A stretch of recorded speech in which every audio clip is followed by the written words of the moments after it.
Salut à toi, viewer effréné qui traîne sur YouTube, et bienvenue sur Flick. Pour ce premier épisode, je voudrais évoquer avec vous l'univers du gaming, et notamment des FPS. Étant un inconditionnel de la franchise Call of Duty, je souhaiterais m'étendre sur le dernier opus, actualité oblige, à savoir Infinite Warfare.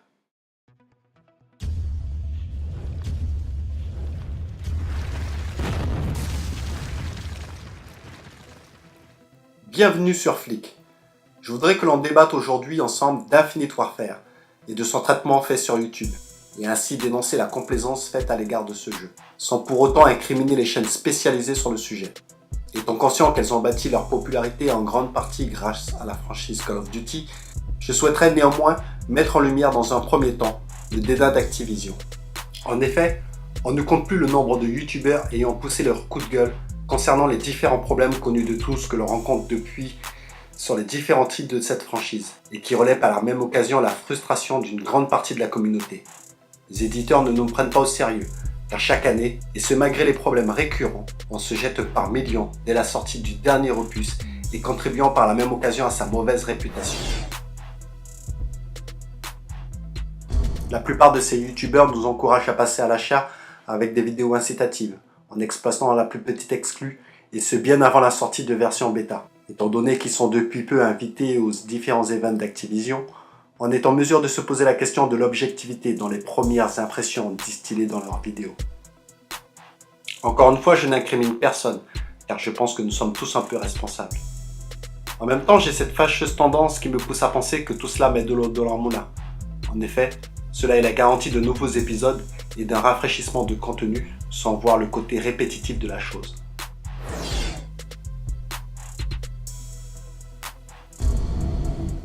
Malgré les côtés négatifs évoqués ci et là, le dernier opus, à savoir BO3, reste un bon jeu, car il intègre de nombreux aspects et quelques innovations qui font qu'il est le digne successeur de l'anime et de la franchise. Je parlais de l'introduction de spécialistes entre autres.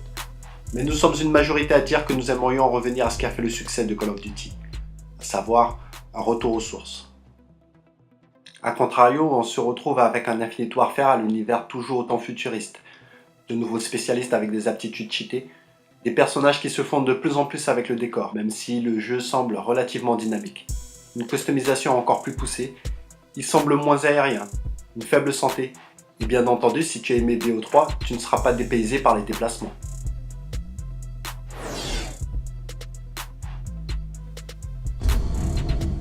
Et que dire de Code 4 remasterisé? Inutile de vous rappeler qu'il sera disponible que dans le pack Legacy, et nous obligera de ce fait à acheter les deux opus. Pourquoi ne pas nous laisser le choix?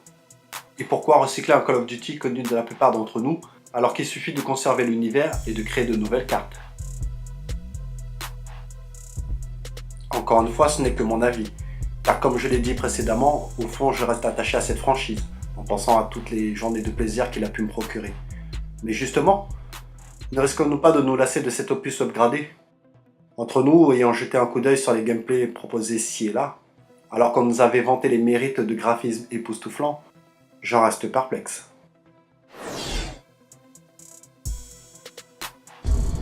Et ce jeu ne fait-il pas la part belle, une fois de plus, à la nouvelle génération, qui à l'évidence ne connaît pas cette emblématique version, et qui elle se réjouira de ce premier épisode qui a fait son succès. Et du coup, nous ne sommes pas à l'abri de nouvelles versions remasterisées telles que MW2, 3, etc. À l'instar des cartes telles que Nuketown et Terminal qui sont largement sollicitées lors de parties sur le multijoueur. Je n'ai pu m'empêcher d'entrevoir un espoir quant au nombre impressionnant de dislikes, la barre des 3 millions ayant été dépassée depuis l'annonce d'IW, et des commentaires acerbes qu'il a pu susciter sur la chaîne YouTube d'Activision. Mais depuis, j'ai l'impression que cette vidéo est devenue virale, et que ce bad buzz, qui au fond reste un buzz, suscite un intérêt et contribue à sa façon à sa popularité.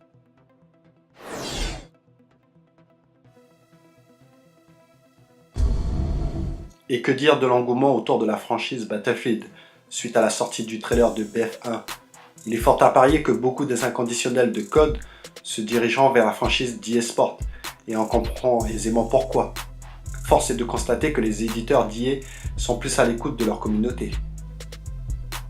En conclusion, je dirais que bien que nous ayons déjà connu ce genre de controverse avec BO2, et qu'au final il s'est très bien vendu, Infinite Warfare suscite le débat et il faudra attendre la prochaine sortie de la bêta pour savoir comment ce nouveau défi sera relevé par Activision. L'expérience de jeu se prolongera-t-elle jusqu'à la sortie du prochain code, comme a su le faire BO3 ? À suivre.